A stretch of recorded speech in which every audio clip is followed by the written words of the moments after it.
Welcome to Sikhcast, brought to you by Sikh Research Institute, illuminating every path.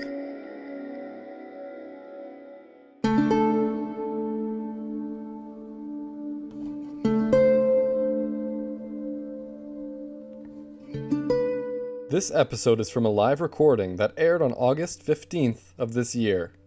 Facilitating the discussion is Manvinder Kaur.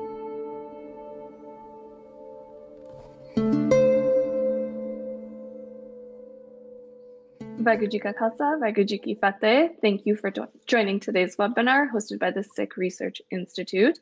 This webinar will begin with a 50-minute discussion between our presenters, after which I will pop back in to moderate 30 to 40 minutes of Q&A from the audience. Now, I would like to introduce you to today's presenters. First, we have Amandeep Sandhu. Amandeep was born in Kerala. He completed his master's in English literature from the University of Hyderabad. He worked as a journalist and later as a technical writer. His first two books were autobiographical fiction, Sepia Leaves and Roll of Honor. For the past few years, he has written for the media and contributed to anthologies. He now lives in Karnataka. Punjab, Journeys Through Fault Lines is his first nonfiction work.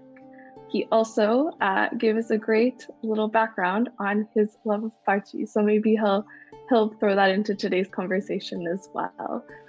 Next up, we have Harinder Singh. Harinder Singh is a widely respected educator and thinker who is deeply in love with one force, the oneness that radiates in all. He currently serves as the Senior Fellow, Research and Policy at the Sikh Research Institute.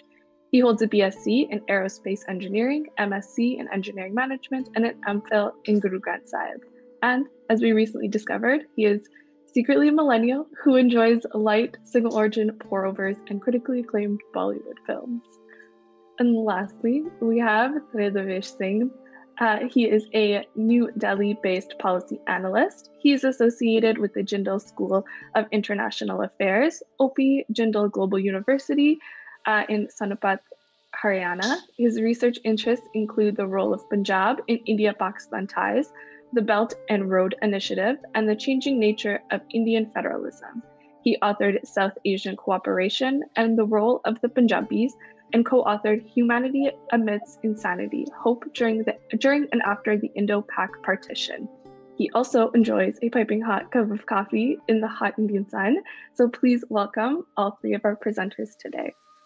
Thank you, Manvinder, and Guru Fateh, and greetings of the day to all of you joining us today. The world today, and between yesterday and today, has been talking about quote-unquote independence for India and Pakistan. When I started looking into these things, the number one go-to book used to be Freedom at Midnight. And then you start to learn that was this really an independence, or technically was it a Transfer of Power Act which actually created these things? One part is very clear. The partition really was of Punjab and Bengal. That's the fact. And in today's context, for our purposes, we're going to focus on the Punjab part.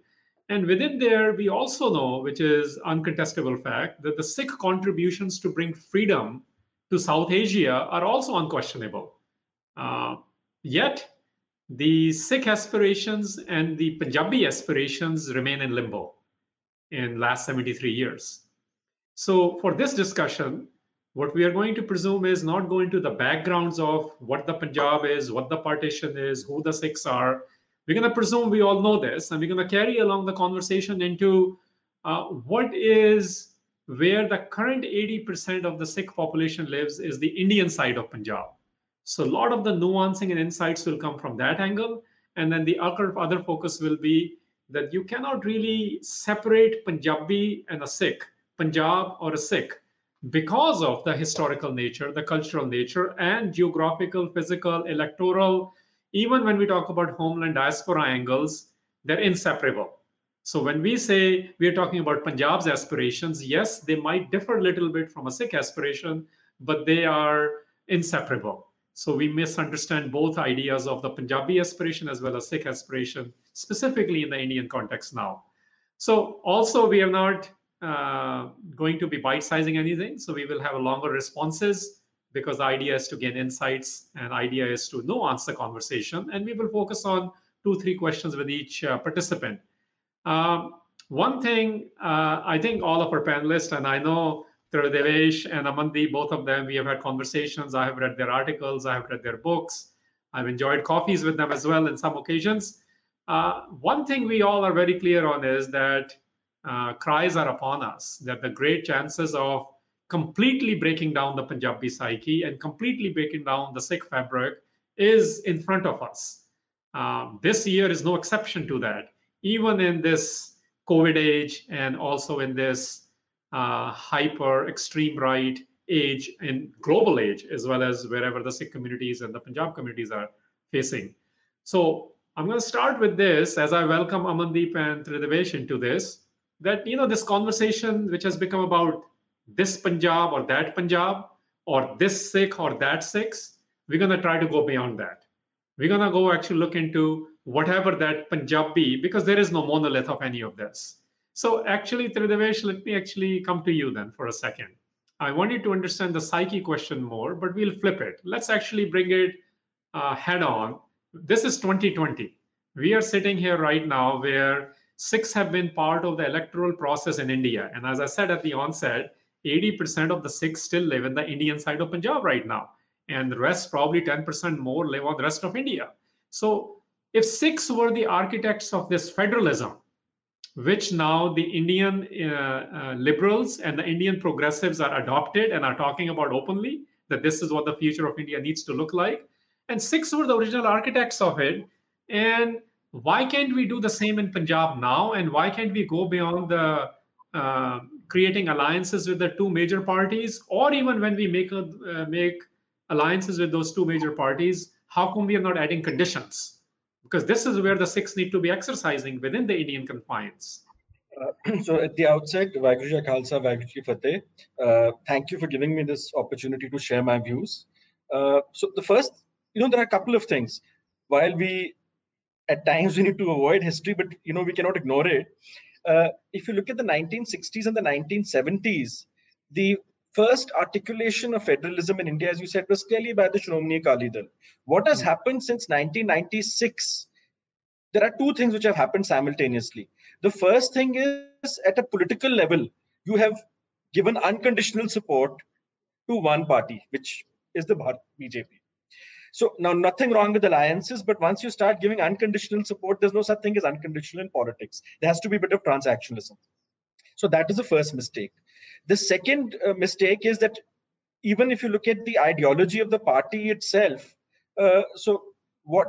by trying to be inclusive, there's nothing wrong in being inclusive, but in being inclusive, you even gave up some of the clear arguments of the Anandpur Sahib resolution of the 1970s. This happened in 1996 as well. So I think these are two points which we cannot ignore at all. These are two historical points.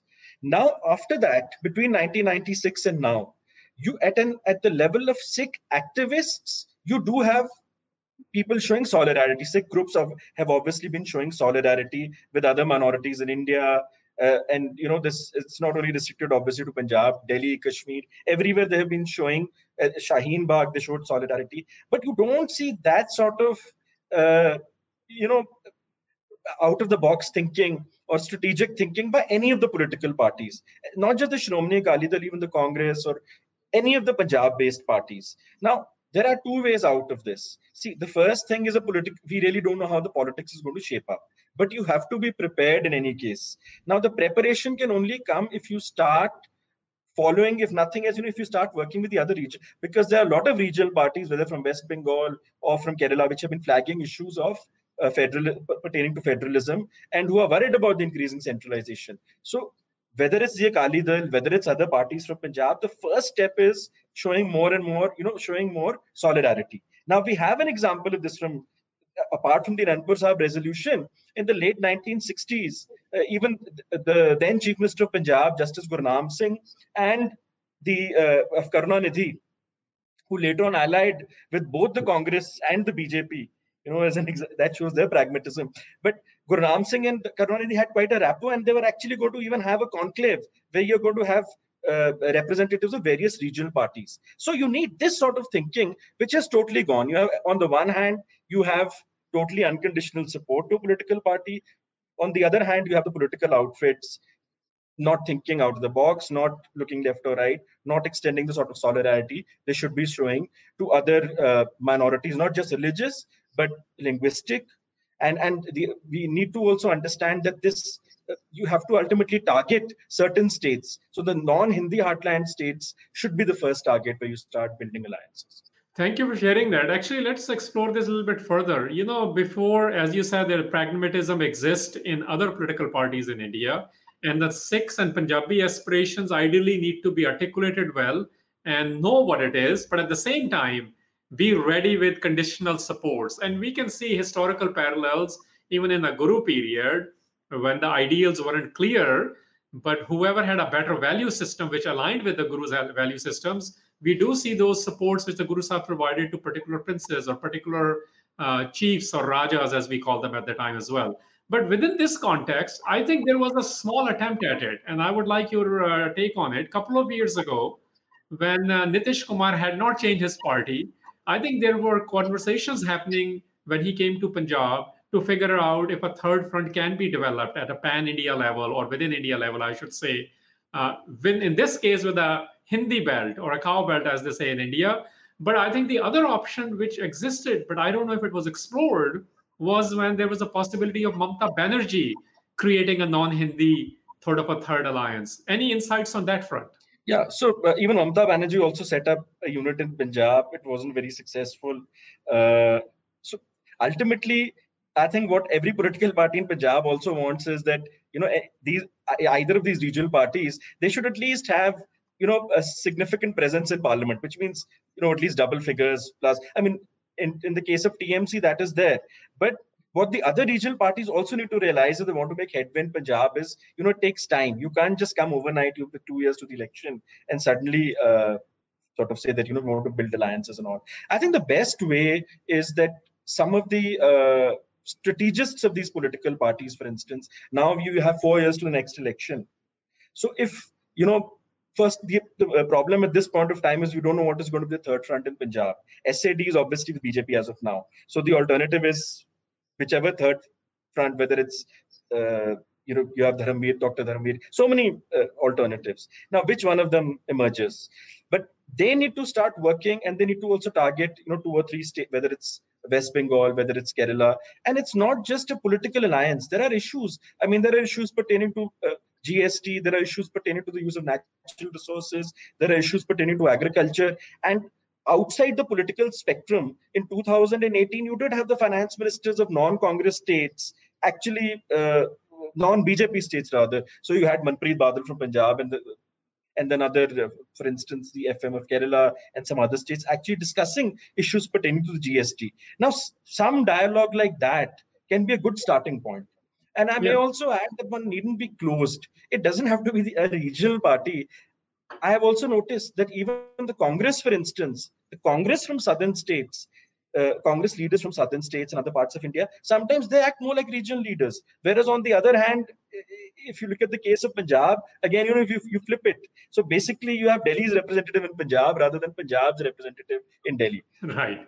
So this is a very important point, and I just want to contextualize a little bit for audience again, is that this is talking about the options of those who are participating in the electoral politics of Punjab and those who are Sikhs or in Punjab or outside of Punjab, that level of nuancing which is needed in order to create a seat on the table so you can have some serious representation beyond campaigning, beyond the YouTube videos and beyond the Facebook videos or beyond the newspaper headlines. How do you really create a space for Punjab and how do you really create space for Sikhs? So Amandeep, if you can share within Sikh psyche, what have you discovered are the traumas and the complexes which have specially been born? So it's a period of 171 years from 1849, but specifically from 47 and 84. Yeah. So I hope Maini Saab has filled in with his answer. I could not hear it. I'm very sorry. But yeah, so I was at the point that before 1849, in history, we know that the period is known as Maharaja Ranjit Singh's empire. In many ways, it is called the Sikh Empire. And once the British, through the two Anglo-Sikh wars, occupy Punjab, there is a sense of immense loss. There is a sense of a loss of a kingdom completely. And though Punjab at that time initially was very good in literacy levels and education levels, the British really targeted it, and they were burning the Qaidas all over the place. But Punjab also faced immense misery in terms of famine and malaria. And that left the community even more bewildered. Here is the loss of a kingdom which the British could not cross the Satluj. That was the limit of it.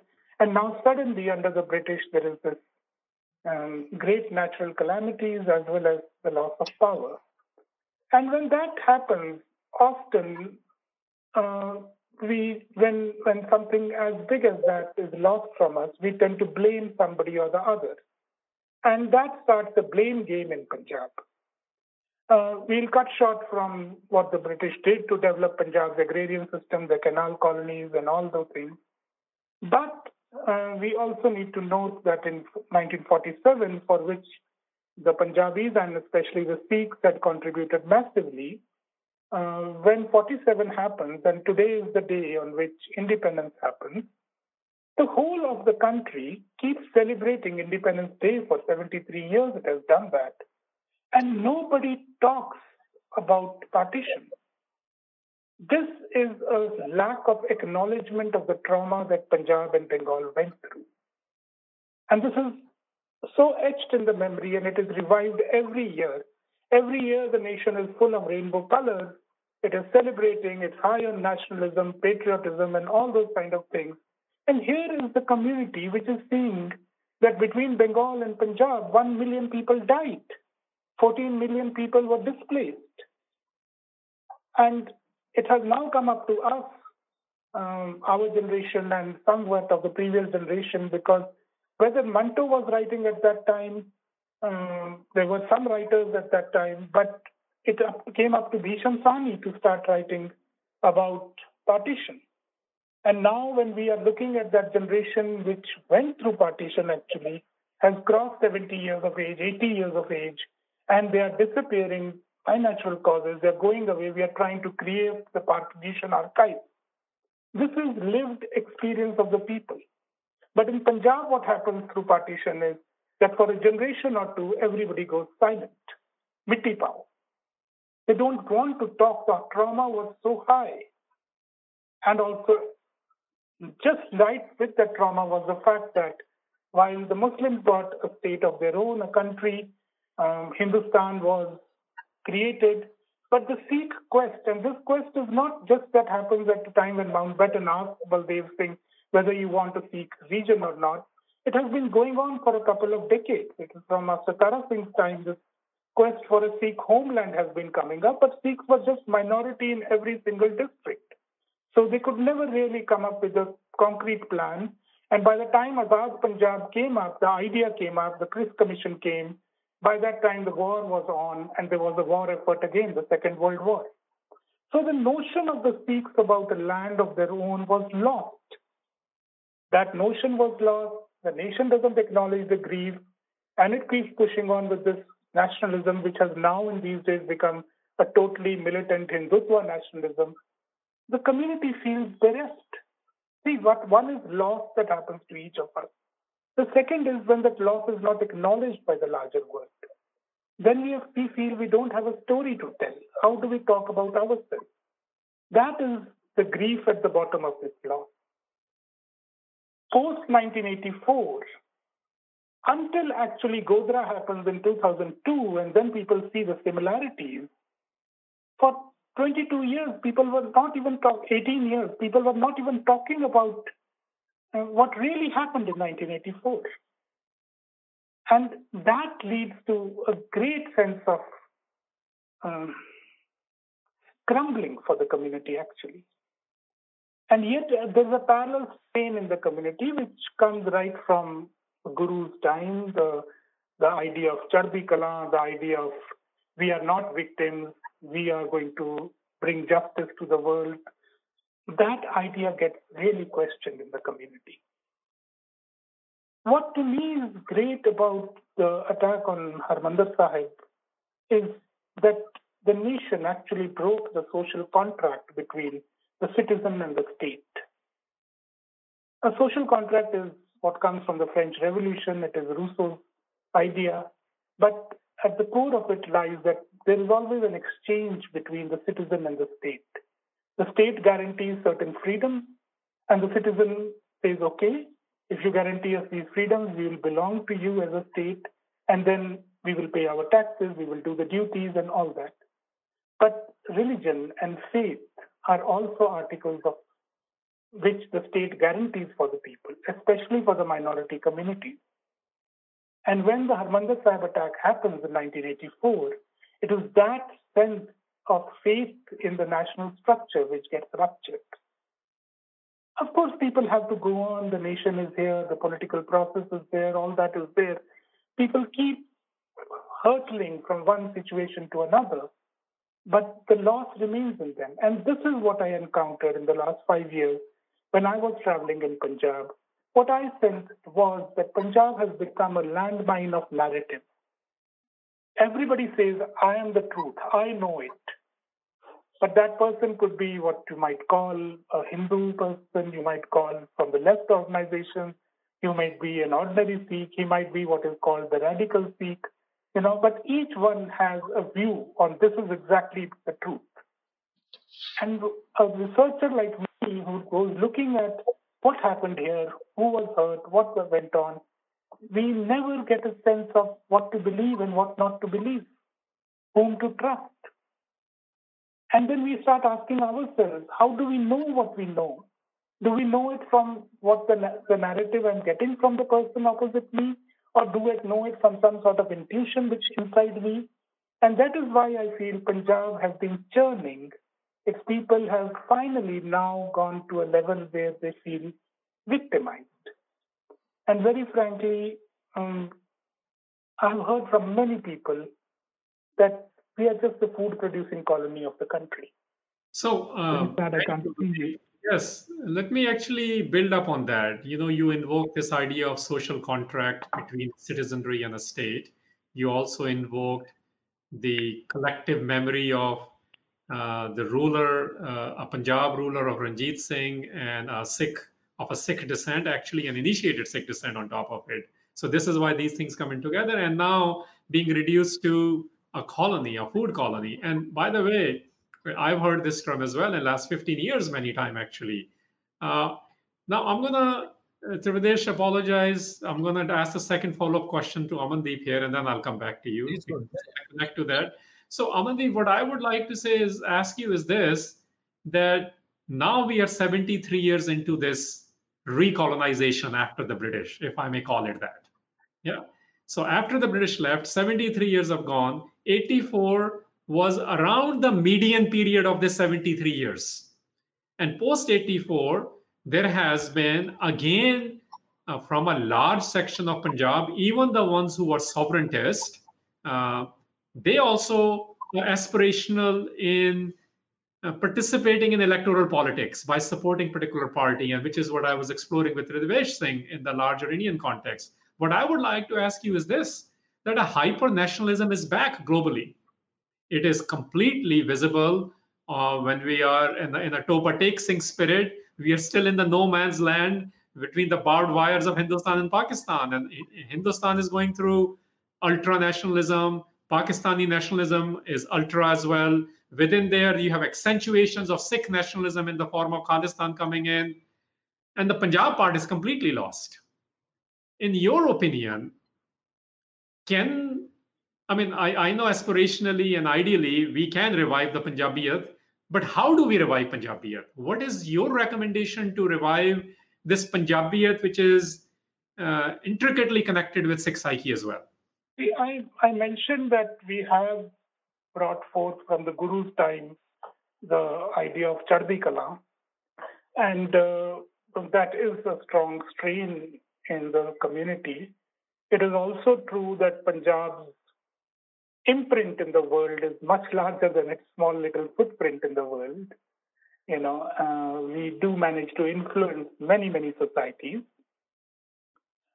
in various ways, in terms of Bollywood, in terms of cuisine, in terms of clothing, in all those ways. But to me, nationalism, when we use that word, or more likely the word Punjabiyat, it is also linked with the Punjabi language. And I feel that if we have to find our identity now, we have to focus on the language. And the language we can focus on, I know there are many struggles around language going on, but I feel language is intricately linked to markets. And if we realize Punjabi is the 10th or 11th most spoken language in the world, and this is a language which 130 million people speak. Now, I was looking at statistics yesterday, and I saw that we are exactly the same number as people as the French language speakers are in the world. And you see where French is, and you see where Punjabi is. French is spoken in 35 different countries as the first language. Now, that comes from French imperialism.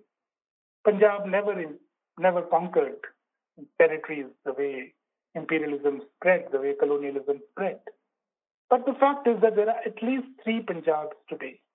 There is a Punjab in India, there is a Punjab in Pakistan, and there is a Punjab in the diaspora. Whenever I have traveled abroad, when I meet fellow Pakistanis there and we start speaking in Punjabi, there has never been a discrimination between us over where we come from.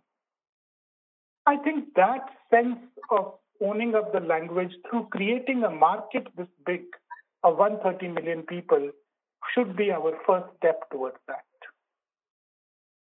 Linked to market then is the fact that I believe that the Punjabi community, especially the Sikh community, needs to create its own banks, financial banks, because we can't keep looking at the government for everything.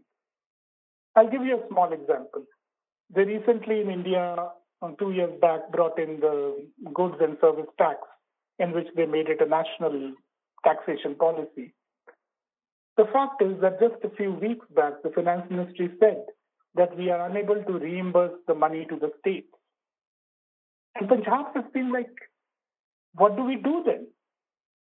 Already, we were the granary of the country. We still produce the highest wheat and rice in the country. We have fed the country for the last 6 decades. And we know what has happened to our agrarian sector through that. We cannot expect to find financial solutions from the government. We have to create our own banks to be able to solve our financial situations. If our financial situations are solved, if we can create common markets, that is one way, because I believe that any citizen in the world, of any country, any language, any community, should be able to live in the language of their birth. And when Punjabi are 130 million people in the world, why shouldn't we be able to live in our language? So my real solution in terms of finances is that we should create a market, we should create a bank, and we should be able to solve our woes together through this. The second is that I believe that to look at Indian Panjab, I don't know how we can do that. I know various governments have made promises, but we need to look at it in terms of a post-conflict land. Post-conflict of 1849, post-conflict of 1947, post-conflict of 1984, and the many other smaller battles that happened in Punjab, including the Great Green Revolution, which has now devastated the farmers of Punjab. And Punjab is majoritarily an agrarian state. So we have to, I'm not saying we go to the South African model. I don't say we go to any other model of how truth and justice has been achieved in these regions. But we have to come up with our own way in which the Punjabi people can see justice happening. There are thousands and thousands of human rights cases, but there is no justice coming from it. One minister is caught, he's put in jail. A couple of 100 cases are solved, they're presented in the parliament as if we have solved 1984. But no, the break is too big, the divide is too big, the chasm is too big in our hearts. If it is not filled, we are going to be as we are now. We are going to be disquiet, discontent, unhappy, and in trauma. So we have to push for both, identity-wise, language-wise, markets and banks, and justice-wise, society-wise, a framework of looking at Punjab not for electoral wins, but for post-conflict resolution of the crisis of Punjab. Thank you, Amandeep. So I will come back to you on this last point, but you were discussing and you were pointing to this idea of language as a uniter for not just the East and the West Punjab, as we call them now, Chadda, Tilanda, but the third Punjab, which is the diaspora.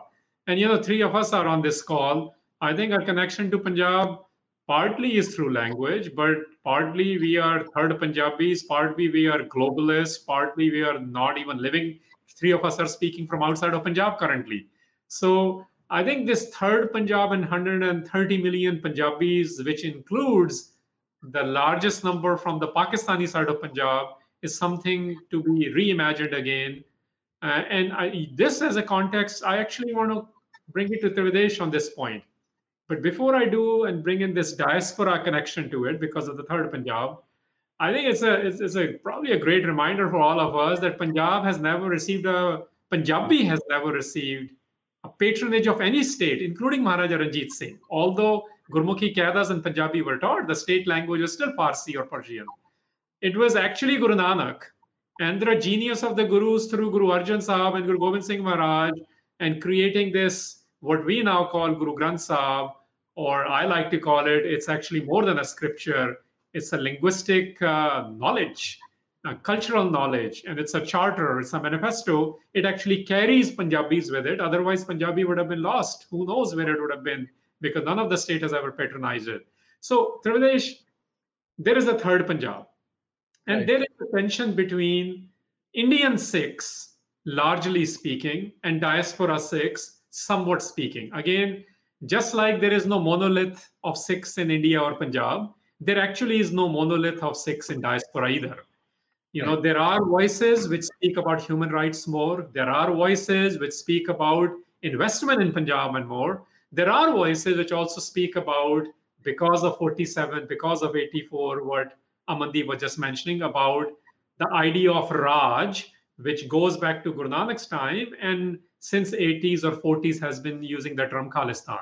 So that we know exists. And we must acknowledge that there are strains of Sikhs and the strains of Punjabis, depending on what their experience, lived experiences, or depending on what their ideological frameworks are in multi-party systems, they support one or the other thing. My question to you is, there is this gap.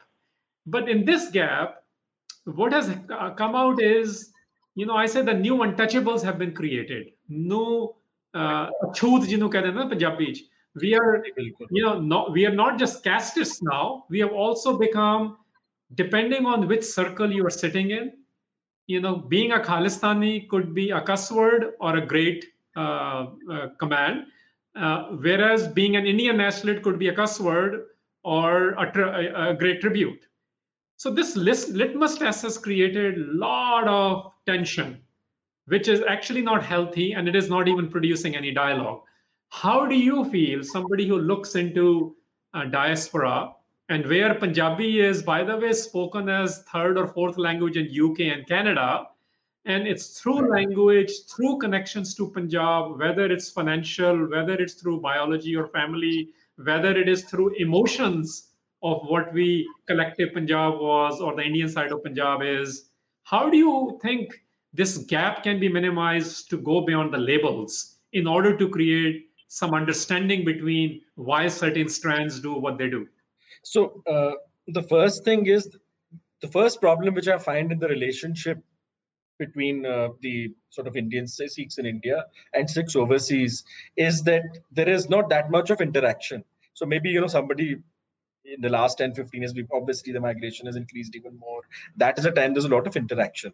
So I think the first step could be that, like, there are camps and there are other ways Sikh youth in America interact.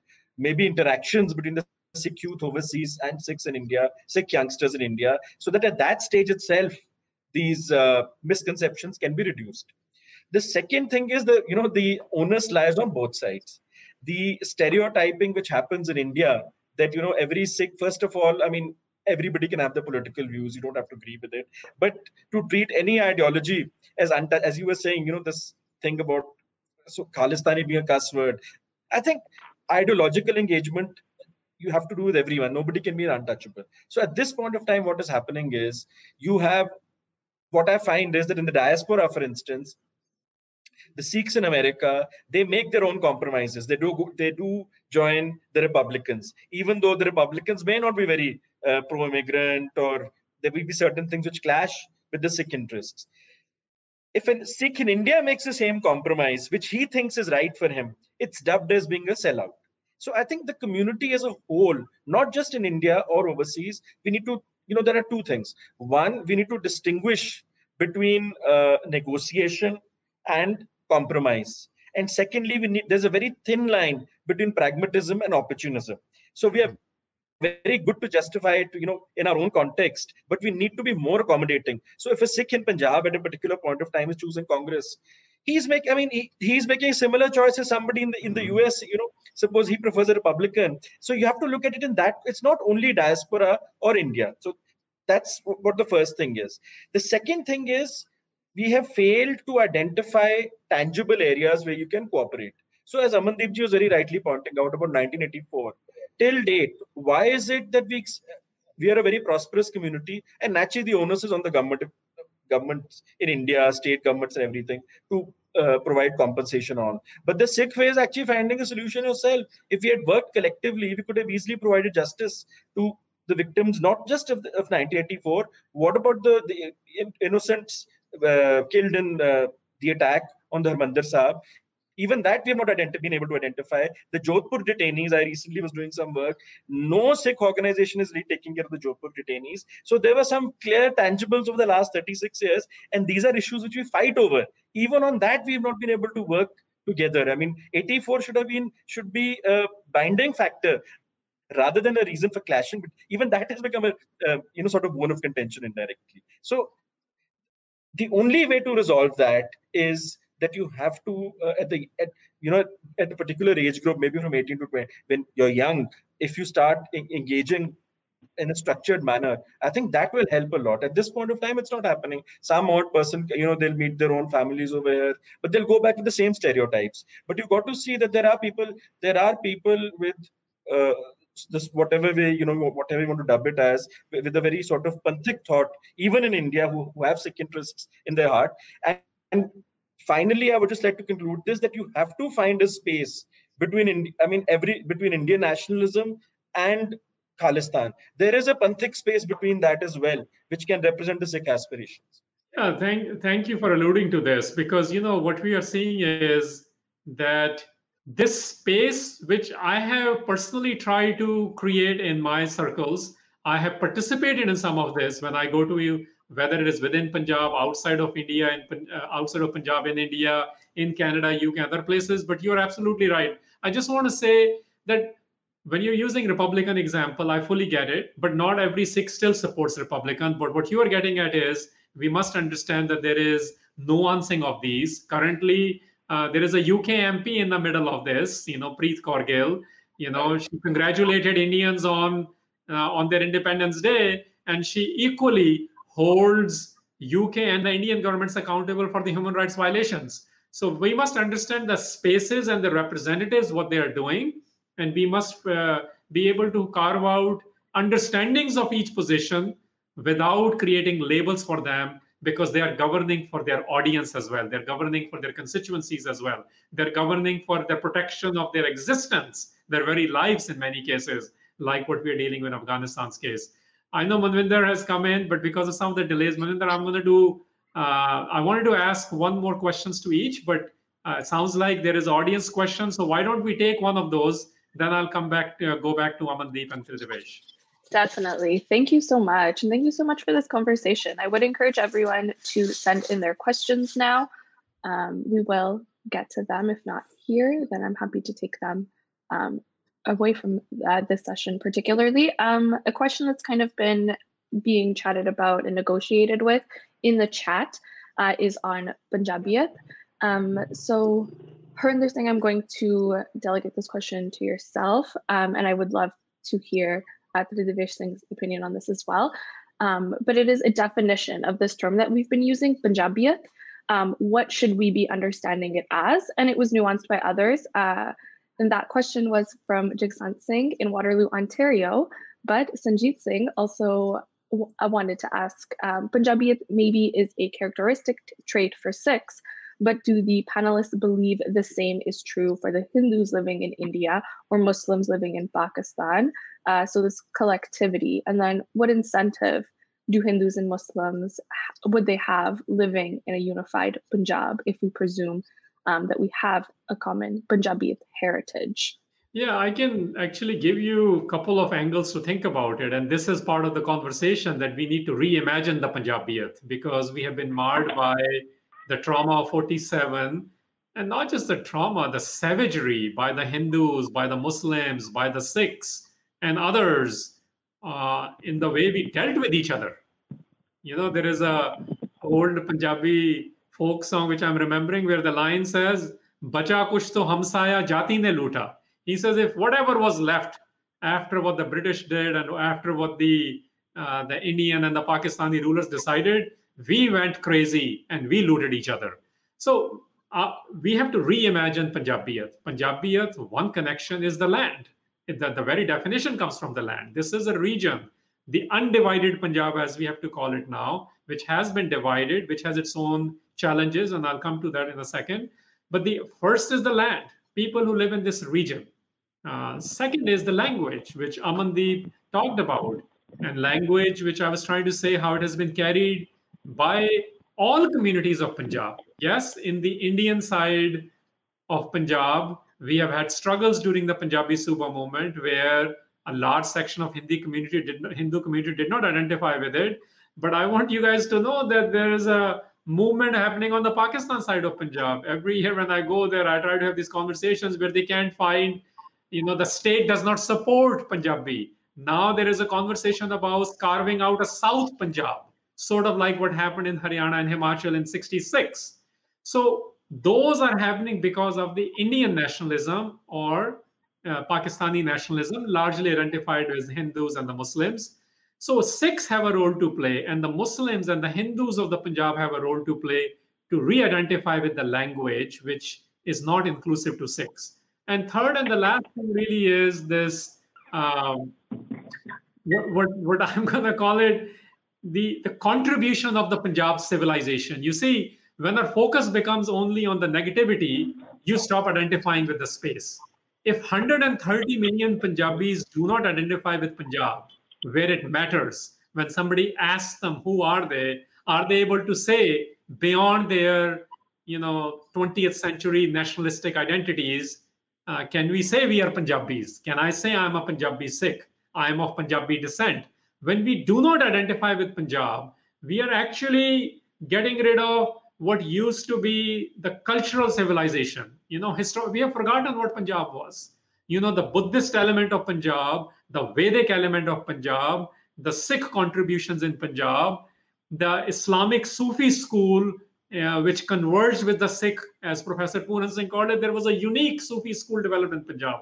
So the literary contribution, not just the geographical and the food ones we've been talking about, but the cultural contributions, we must remind ourselves that this was a beautiful place. This was what the world now calls open, plural, progressive society. We were ahead of the curve. The world culture used to talk about us. People used to come to Takshla to study, which was a university now on the Pakistan side.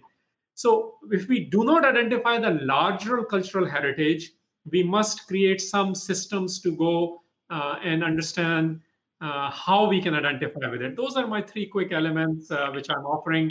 I think this will be a good question for all of us. Tridivesh, what do you think? So I think as far as Punjabiyat is concerned, in the last 2 decades, the academics overseas, whether it's in Europe or whether it's in the US or whether it's in UK, they have played a stellar role in trying to, at least they've done their bit, because they didn't face the problems which Indian Punjabis from India and Pakistan face in terms of visas and all. So there have been joint collaborations. They've worked together, done work on partition and all. There are a couple of things here. The first is it's a great idea, but unless we negotiate some of the elements, which are still contentious, it is not going to be sustainable. So what you're going to happen at this point of time, there are three issues which come in the way Punjabiyat. One is obviously, whether we like it or not, the violence of 1947, for which, as Amandeep ji very rightly said, there has been no proper reconciliation on both sides. You have a museum in Amritsar, but you need to go far ahead, because still that is rankling in people's minds. And it has, and to think that, that generation has gone by and, the next generation is not, I think that is a bit utopian. The second is, how do you negotiate the nation state? The fact of the matter is, I can say that, when you talk about Punjabiyat, maybe the Indian Punjabi has not, and it's arguable, but if you look at Pakistani Punjab, if we think that, Punjabiyat comes before Pakistan for him, that's not the case. So even in Pakistan, nationalism has overtaken Punjabiyat. So these two issues need to be negotiated back home. But I think at this point of time, when there are tensions between India and Pakistan, there are other issues also, and there's a lack of mobility, I think technology can be used, and there should be the first step. A more constructive dialogue can actually be begun even from overseas between Punjabi scholars from both sides. I mean, that is something sustainable, I think. Thank you. Amandeep, what's your take on Punjabiyat? I have a slightly different take, because I think the Punjabiyat is, I'm not trying to collapse the two ideas, but because Punjabiyat is an idea in the true sense, but the Indus Valley civilization was a reality on ground. And it was there for a long, long time. And we don't even know how it disappeared. I think this region of the Indus Valley is neither the Indian subcontinent nor is it Europe. Most Western rationality, to make very brief, is it is defined by binaries, me and the other. And Indian subcontinent, because of how the Vedas spread and how the religions grew, is based on Manusmriti. Punjab is not based on either a binary or on the caste system. What is Punjab? What is Punjabiyat? How to recover it is actually the work of a lot of us people who have to get together and start defining it. Because to me, Punjab is eclectic. Punjab is easygoing. Punjab is flow. Punjab actually is an ocean in my mind. I really went into writing this book. I thought 1 year I'll travel and finish. Took me 5 years. It draws you in. It is so beautiful on the ground. It is a landmine of Amandeep ji, what you just said, if I may build on it a little bit, and you were traveling only on the 1/5 of the original undivided Punjab. Imagine, right? Even from linguistic angle, which you invoked earlier, there were 16 dialects. We can maybe see 3 or 4 dialects now. So linguistically and culturally, and what you're invoking, I'm remembering now when Guru Nanak Sahib writes in Barama of Tukhari, the Rag Tukhari, he is actually describing the terrain of Punjab as he saw it. And very interestingly, nowhere the word Punjab comes in Guru Granth Sahib. The idea of Punjabi-ness can be seen. What I'm going to call Punjabiyat in English is Punjabi-ness. Jokingly, people in the popular culture right now, people think being Punjabi is doing Bhangra and eating tandoori chicken. That's where the popular culture has brought it to. But actually, Punjab is what you're saying. Professor Puran Singh says, Des Punjab Mera, when he talks about the love for the Punjab, he actually globalizes it. He says, I saw the West, I saw the best of the East in Japan, I saw the Walt Whitman of America, what he's writing about critiquing the New York of 150 years ago even. But he says, why did I come back to Punjab? Again, I know partly it is poetry and partly it's emotional, but the man was a scientist as well. He says, I come back here because ਇੱਥੇ ਦਰਿਆਵਾਂ ਵਾਲੇ ਵਿਛੋੜੇ ਇੱਥੇ ਦਰਿਆਵਾਂ ਵਾਲੇ ਮੇਲੇ ਇੱਥੇ and he says the rivers of Punjab, the mountains of Punjab, they are singing Japji. And by the way, I have seen this, until the 1970s, until the Jansangis and the Mahasabhas of Punjab became quote unquote against Sikhs. I mean, their wives also did Sukhmani Saab's part. And I go on the other side of the border in Lahore. In last few years, twice I've attended Friday Sangats where the leftist Sufi are reading Pai Gurdas. So Punjab was something like that. They did not have hardened boundaries as the nationalism of the West brought in, and it is different from other systems. In this context, Amandeep, I want to ask you something which you alluded to towards the end of your last statements, which was about the justice and reconciliation. Even the former ambassador of India, K.C. Singh, wrote an editorial in English Tribune. And since then, they have not published any of his articles. That was a few months ago, where he raised this very question, that how come India and its ministry is always blaming the diaspora and the ones who are pursuing the Khalistan?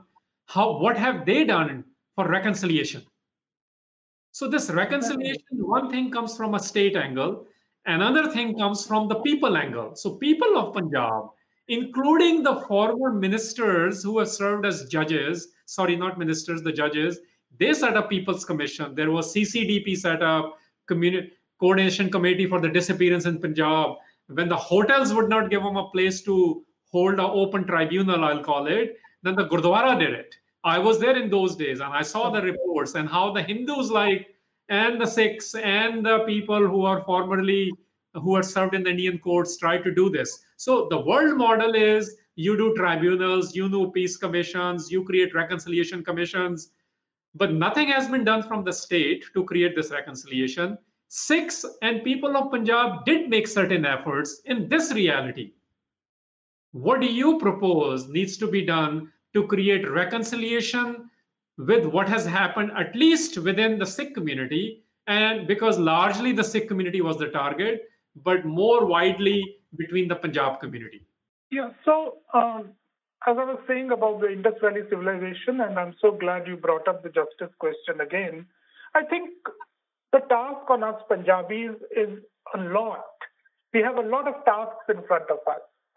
One is to recover the idea of Punjabiyat in civilizational terms. I mean, a Pakistani writer and lawyer and politician wrote a book called The Indus Saga, Aitraz Asan, but we need to see that kind of working happening in Punjab, India, Punjab as well.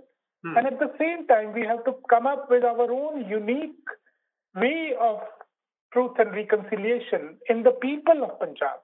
I personally feel we can no longer trust the two political parties, and there is a third one which keeps trying to make inroads into Punjab. I don't think we can trust it to the politicians to do that. We have to create baithaks. We have to create sat in the villages. We have to create sessions where we are able to bring acknowledgement to each other about what has happened. Right today, when I was disconnected, I suddenly saw another message on WhatsApp. There is a small little group in Punjab which is trying to do Ardas on 15th August today, and it is in memory of 1947. And they're saying, Pool Chuk Maaf, can we get together? These are the people's movements that are happening. And similarly, there are many, many such people's movements can be started in Punjab to bring about reconciliation. And then we don't need the government because it is anyway not going to do it for us. And this is where I want to see the Punjabi entrepreneurship, you call it, or activism, you call it. But I really feel we have to do it with people, with each other. And we have to hold together. It is very true that most of our conversations, as you said, litmus test, as I said, the landmine of narratives, it becomes very antagonistic towards each other. But where have we forgotten accommodation? Where have we forgotten respecting each other's point of view? Where have we forgotten to agree to disagree with each other? I think just going back, and the Gurbani has all this in it. We just need to flower this in our own selves. And we can come to that. I really remain very hopeful because Punjab manages to surprise you every time. And I'm hopeful that now that we have been pushed to a corner by a majoritarian Hindu nation, I hope we are able to come together and hold forth. Because if we don't do it now, in next 25 years, Punjab will flourish. Punjab will flourish all around the world, but it will become like Buddhism. It will have lost its roots in the land it came from. And that would be very sad. So, Amandeep, I hear you, and I want to. I am on that actually journey as well. But I am using the word "but" here intentionally. But people of Punjab have been trying to do this. When I say people, that's why I listed the efforts which were done extra state.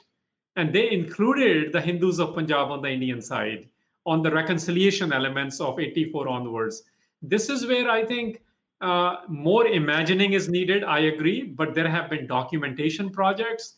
There have been conversations where even when the certain militants did certain things, they have had tried to have conversations with, for example, with Lalit Makan's daughter. There has been, so individual efforts have been there.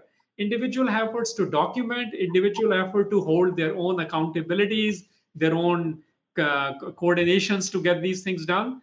But at what level do we need to take this to remain something to be seen? And you invoke Gurbani, so let me bring in even today's hukum. And I agree with this. And the hukum today from Sri Harinder Sahib actually is by Bhagat Ravidas ji. And Bhagat Ravidas ji actually says there in his conversation with the divine, with the Eko where he says, Chir payo darshan dekhe. It's been a while since we connected. Darshan, as you know, is not physically seeing someone, although that's the popular meaning now. It's the philosophy, it's the mental connection. And I think it's been a while since we have mentally connected. And in that aspiration of mental connection, there is quietness. And we need to break that conspiracy of silence, as we call it, and Patwan Singh used to call it as well. So that Patwan Singh, that is. And that's what the Shabad even today said. It says, Karan Kavan Abol. Why are you so silent? I think so. One of the things we will need to figure out is how to culturally break this silence. When I say in a civil manner is what I mean, without being what we've been discussing, making people untouchable or calling them cuss words or dropping the F bombs or whatever else we do in the sense of hatredness. But that said, I think there have been attempts, and we need to make better attempts, even more concerted events, and we need to carry more people with us. And in that context, Tridivesh, I want to come to you because can I interrupt, please? Sure, go ahead. I just want to add to that. I'm so glad you raised this because that is my second or third, actually, submission to Punjab and Punjab people. It is that I think what we are really talking about here is narrative. What we are talking about here is how the mainstream media narrative manages to silence us, and we are not able to speak to each other. Now, there is a great example in recent years of one little small country. Of course, it was oil money, but I'm sure there is no dearth of money in Punjabis if they want to put it together. Qatar, a country with 27 lakh people.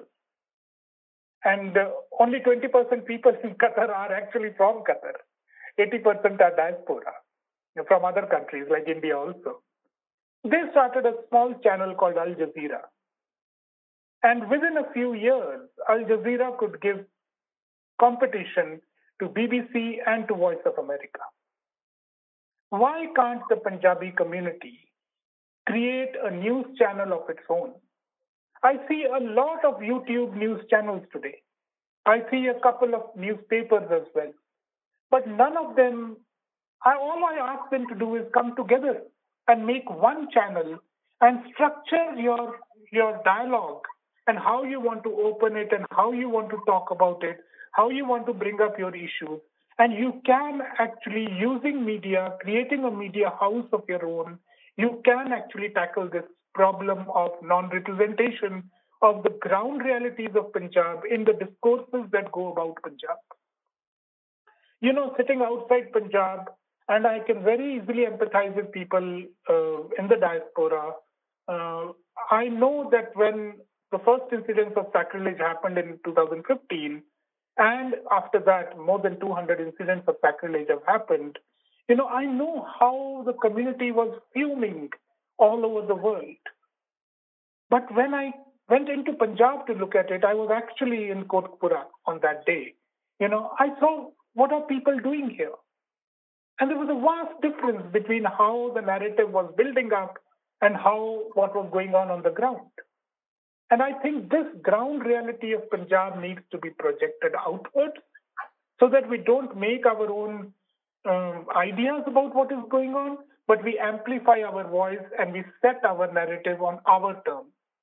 No war can be fought on the enemy's turf. You have to determine your battlefield for it. And today the battlefield is in the media.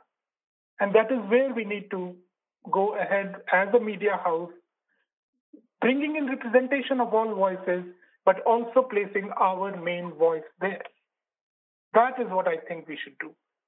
So, yeah, I mean, again, back to markets, banks, and media. No, great. I think there are many Punjabis and many Sikhs who aspire that. I've personally been part of many conversations about setting up independent media, but I've been part of two very detailed, more than 2-year-long conversations, and they still didn't see the light of the day.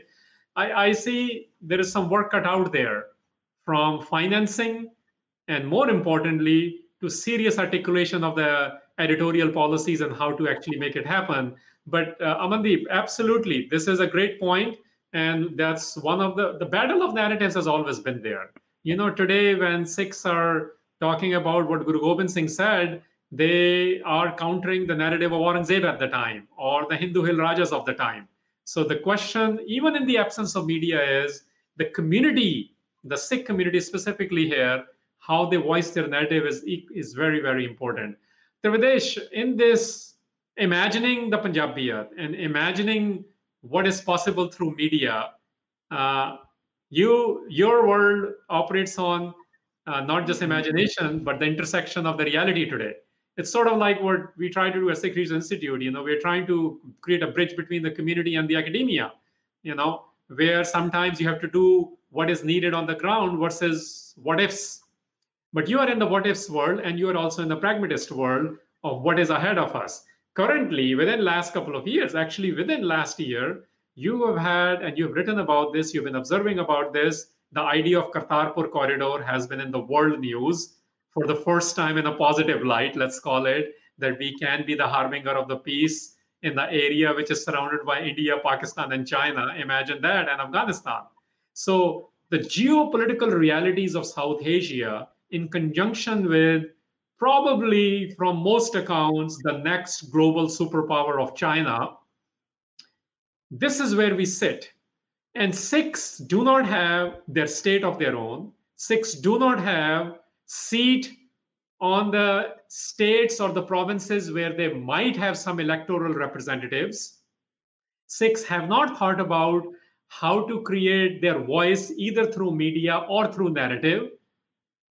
How else? What do Sikhs do currently? You have talked about soft power. What soft power can Sikhs develop now for next 5 months of 2020 in the realities of what we just talked about? So before I respond to your question, I just have a couple of points because these are important. I forgot to add them earlier. I think the first thing is that in a post-COVID world, you are going to see, that the relationship between the diaspora and Sikhs back home is emotional, but there is a transaction part to it as well. Remittances do give a leverage to the diaspora. Now, in the last few years, interestingly, you had more outward remittances. So maybe you will have hopefully we'll have a more balanced narrative where the diaspora is a stakeholder, but people who are over here who know the ground realities are also part of the narrative. So they don't feel that, there's a patronizing sort of narrative. So that's the first thing which is going to change. Second thing, I think there's also fourth Punjab, which is Sikhs outside Punjab in India as well. And we often forget their role. So when we talk about when you talk about the diaspora, we also forget that during COVID-19, a lot of Sikhs outside Punjab in India, the seva which they have done has got recognized. And in a number of states are trying to build up their identity. And in the past, they have had representation also. You have a few odd represent like in states like West Bengal. So that angle is very important, the fourth Punjab. Now, as for the Sikhs, the diaspora, and the media part, I'm a bit more optimistic for the simple reason that now I'm not talking as a policymaker, but as a Sikh, I have. If you look at some of the programs which are, if you look at, for instance, the Kal channel, some of the media channels which may not be particularly popular in India for certain reasons, but they're in terms of oral history, not just of 1947, but even of 1984, the sort of facts which they have been able to bring out are, amazing. The people who they have interviewed, we were talking about some voices of 1984 which have not been heard. So many individuals which we would have not had access to. A Kal channel has managed that. So I think it is a step-by-step process. And if Punjab is an ocean, things will also happen organically. So you have a few good Punjabi channels. The next logical step will be having, an English channel as well, which becomes global. But this stage is also important so that Sikhs within, whether it's in India, whether it's outside, they get exposure to certain aspects of history which have been, rather skewed. So the Punjabi media part, which whether the ownership is overseas or whether they really deserve a lot of credit, some of the Punjabi media channels. That's what I wanted to bring in. And finally, now coming to the issue of the Kartarpur corridor, that's a perfect example. Obviously, there is high politics to it, but the group which started it, or the individual who started it, Jathedar Kuldeep Singh Wadala, he had been working for it for over 15, 20 years. They used to do an ardas every year and go to that place. And one fine day, it happened for a particular reason. So I think in South Asia, generally, a lot of things happen organically. You have utopia behind it, but there's one X factor, one event, and suddenly something works out. So we have to, I think, look at those aspects. Sure. And on the media and the utopia part, I think one of the things I like to remind everyone is this Punjab as a utopia actually is a little bit different from the Guru period onwards. And let me speak to it a bit. What I'm trying to say is there was a vision Guru Nanak gave of what a Kartarpur is, but then he made it a reality. Right. There was a vision Bhagat Namdev also gave of what a Begumpura is, but that did not become a reality. But Sikhs made it a reality, including for the Mool Nivasis as equal partners in the Sikh movement. So one of the things which has been lacking is the dreaming itself now, because we don't dream about, we are not going to today make what Jassa Singh Ahluwalia did or what Maharaja Ranjit Singh did. They were part of the realities of the time. I think this dreaming which needs to happen in knowing the reality, what is the next Punjab? What is the next Sikh role in the next Punjab? What is the next Sikh role globally? But we are discussing Sikhs and Punjab. That imagination built on the vision of Ikko Ankar, on the vision of Naam culture, as Puran Singh used to call it. I think that envisioning is a must, which is what we've been referring to. And within, while we are envisioning, including in media, sure, there are many things. There are many channels. Even Sikh Siyasat needs to be saluted for bringing out certain stories which otherwise would have never come out. But I think what Amandeep was referring to, and others, and I believe in, and because I've seen it for the last 15 years, those efforts will always be there. They are products of the environments because of resources, because of spirit, because of no other option. But then there is an option you create in the world, which has multiplicities of ideas in it. This is what I was referring to, editorial policies, which are representatives, which do not have to be fully representatives, but it's clearly articulated that what they are after, and there's a thick skin, just like Al Jazeera wasn't even allowed in America for a couple of years. So you deal with those realities, but you know what you are pursuing. But the idea of soft power, I wanted to get a little bit more out of you there. So, there are MPs sitting in US now, sorry, not in US yet, in UK and Canada, as well as New Zealand, and opposition leaders in many countries, including Malaysia, which we forget about, the original diaspora of Southeast Asia as well as Kenya.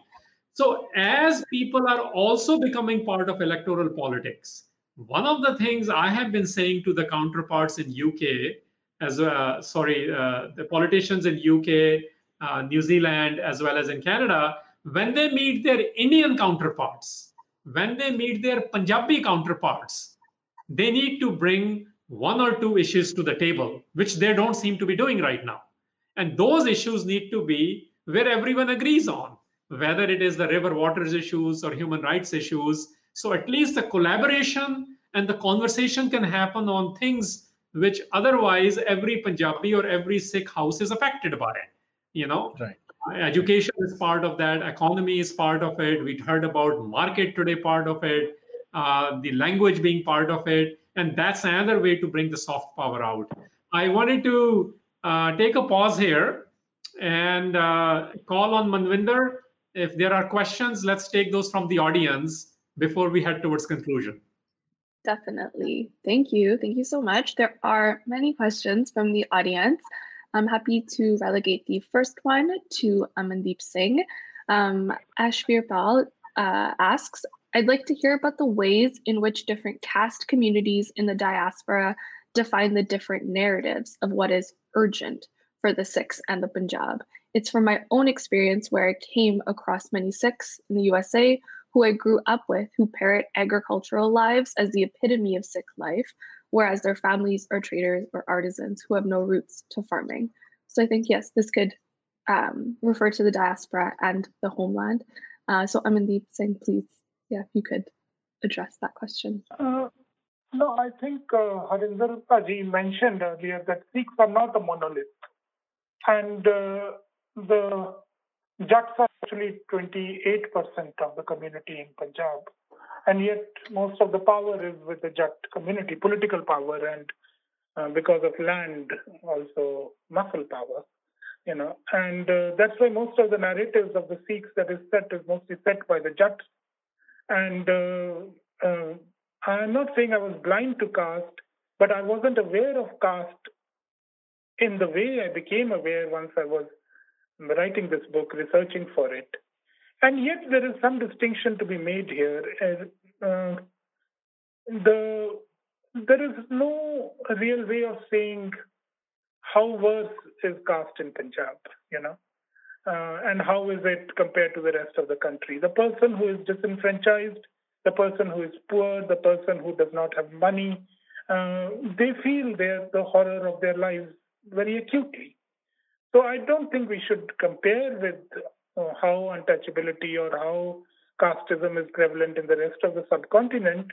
But as Sikhs, I think we really need to acknowledge the reality of caste, and we really need to work towards being able to soften the hard lines that have got drawn.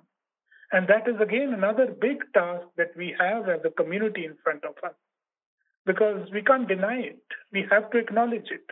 And then we have to move forward to solve it. Because Bani tells us that we are equal. And how can then there be caste? It is an oxymoron next to each other. So that's what I think we should do. Thank you. I'll ask two more questions. The next one is to Tridivesh Singh. So there's a couple questions around this one similar idea. So one of them is, what is the status of a global Sikh economy / cyber currency? And to play off of that, Japnam asks, business and startup culture in Punjab is very much neglected, especially among the Sikhs in Punjab. It has a significant effect on global outreach, soft power, as we've been discussing, and politics. What must be the resolutions and roadmap for entrepreneurship in Punjab, which can be fruitful to Punjab, Punjabiyat? So I'll take the second question first. As far as business and startups are concerned, I think this is where the people in important positions. So, for instance, whether it's members of parliament in India or members of parliament in Western countries, I think when you talk, if you're for 2.5 to 2 decades, one has been seeing this conversation that MPs overseas can play a part in foreign investment coming into Punjab and whatever. I think this needs to be given more shape. I mean, so the policymakers have a dialogue over more structured things like investment. And at this point of time, I think because, if you look at the post-COVID situation, there are some possibilities. I mean, it's always easy to be cynical, but certain states have reached the saturation. And if you look at sectors like pharma, and if you look to some extent even IT, there are opportunities for Punjab. But again, I mean, it depends upon the policymakers over there. But theoretically, if you look at the rest of the post COVID, a number of states were very aggressive in reaching out to companies which may want to shift from China. I don't really don't know whether Punjab has shown that urgency, but if they do, there are clear areas where things can improve. And the second part is, let's also face it, that post COVID, if immigration becomes tougher, the paradigm of the Punjab economy will have to change. Whether it will cause short term problems, but a lot of people who are getting out will have to look at opportunities back home as well. That's also reality. Now, whether they look for opportunities outside Punjab and India, I mean, I can't comment on that. But if you have to reshape the economy of Punjab, more opportunities will have to be created. And the government now has its back to the wall because your remittances are dropping as it is. There are more outward remittances, and you have other economic problems because of GST and all. So I think this is the time where, in a couple of sectors, you can encourage this startup culture. And again, it's about identifying 2 areas. If we start saying, we're going to look at 10 areas and encourage startup culture, it's not happening. Start off with, I don't see anything wrong with a pilot project. So be it pharma, be it health, be it whatever, I think we have to start there. And that will help in the soft power of Punjab and Punjabis otherwise, definitely. No problem. Sorry, the question was, what is the status of a global Sikh economy / cyber currency?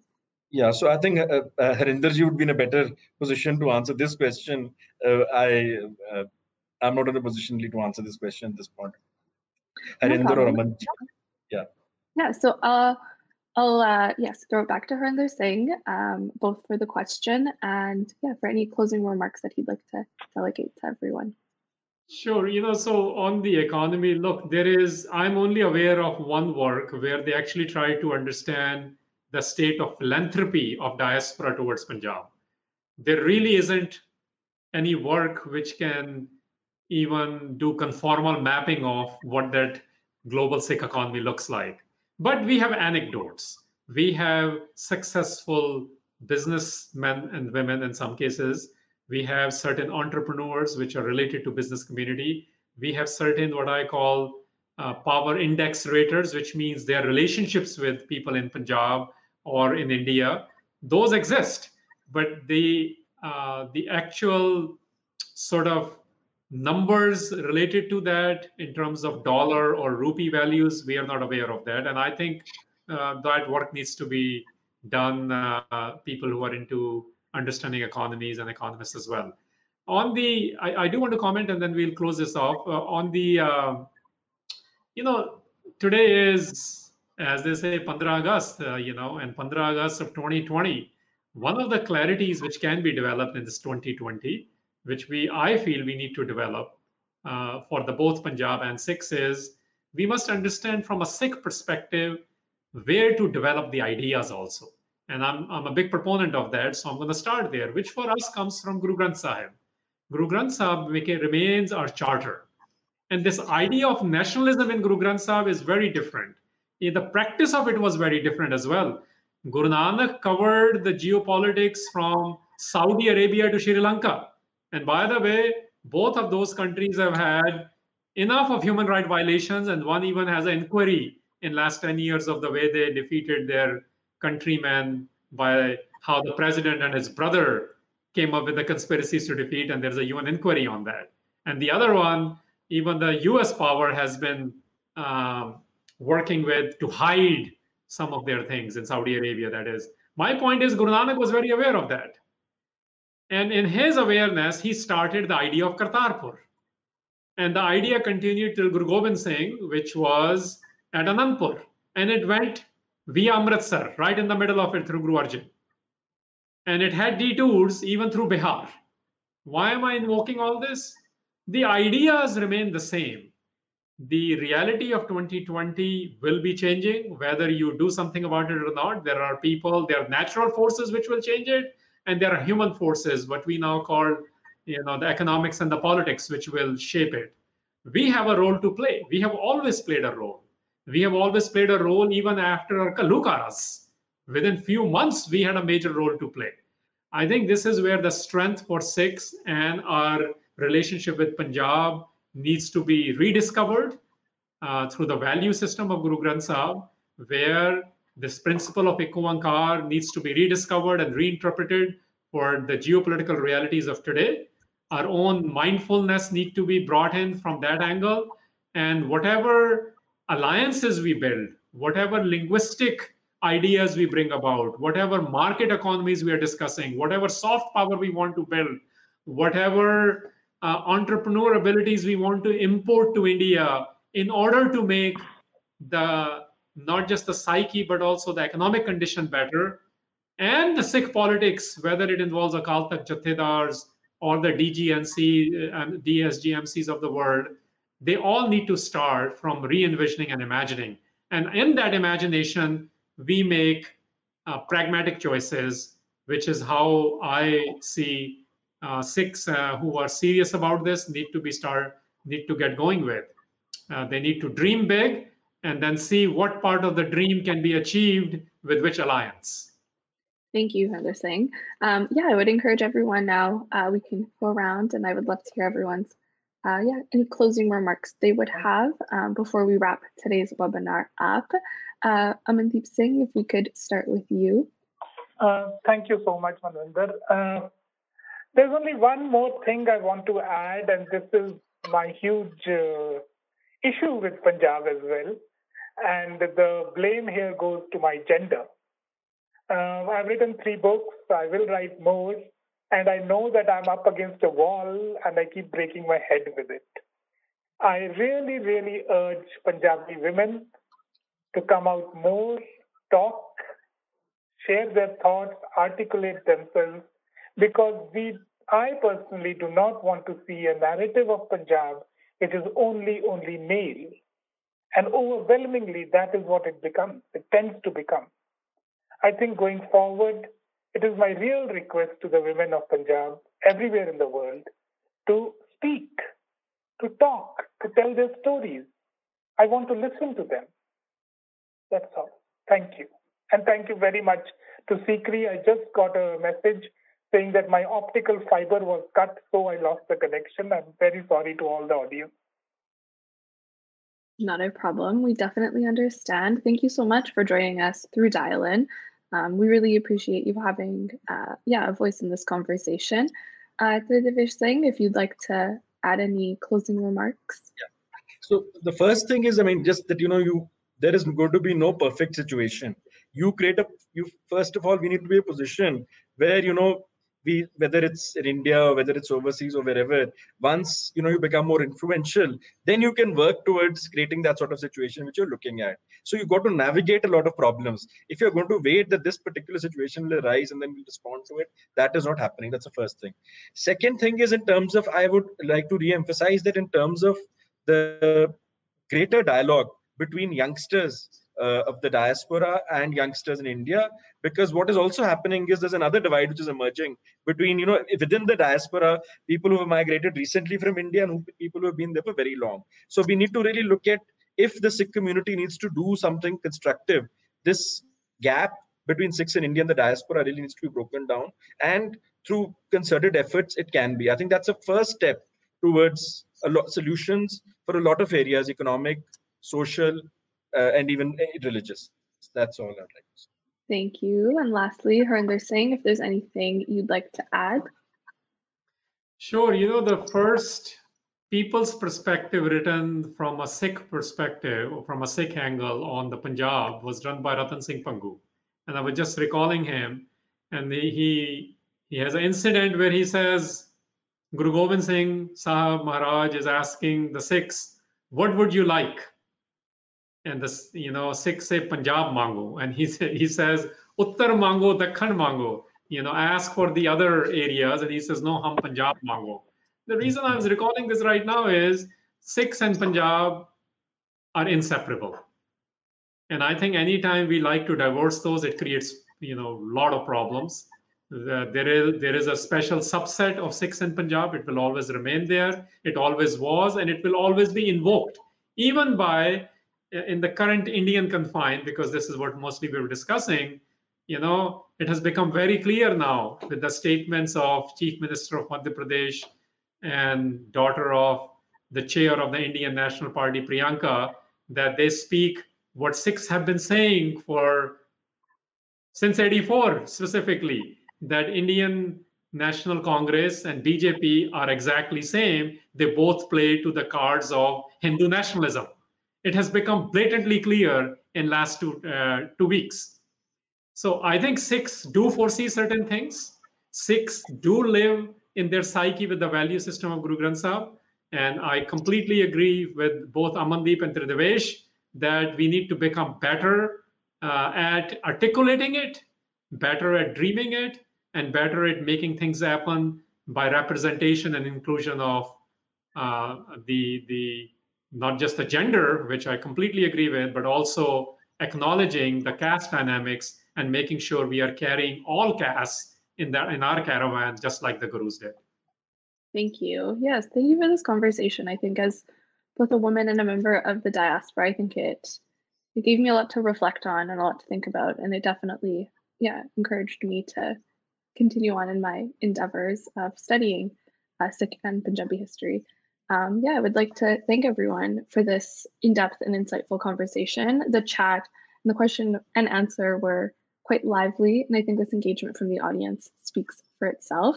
I think particularly the conversation around Punjabiyat and Punjabiness, apart from the stereotypes, is so important, not just for the diaspora, but globally. Having engagement between these three Punjabs that we were talking about is possible and can include what Harinder Singh so wonderfully outlined as the bhangra and the tandoori chicken, but we can push even further and see beyond this monolithic identity that's often depicted and understand ourselves more cohesively and holistically. I would like to thank everyone again for joining in, spending your Saturday morning, afternoon, evening, wherever you may be with us. Today's webinar will be ending now. Vaheguru Ji Ka Khalsa, Vaheguru Ji Ki Fateh.